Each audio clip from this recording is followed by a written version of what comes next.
বৈষম্য বিরোধী ছাত্র আন্দোলন চলাকালে 15 জুলাই থেকে 5 আগস্ট পর্যন্ত ঢাকা বিশ্ববিদ্যালয়ে সহিংসতায় জড়িত থাকার অভিযোগে 128 জন শিক্ষার্থীকে সাময়িক বহিষ্কার করেছে ঢাকা বিশ্ববিদ্যালয়।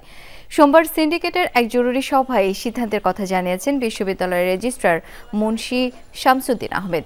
সিন্ডিকেট সভায় উপাচার্য অধ্যাপক নিয়াজ আহমেদ খান সভাপতিত্ব করেন।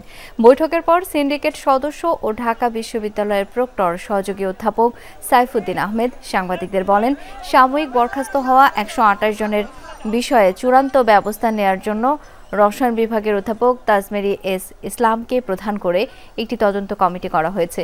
তবে বহিষ্কৃত শিক্ষার্থীদের নাম পরিচয় প্রকাশ করা হয়নি।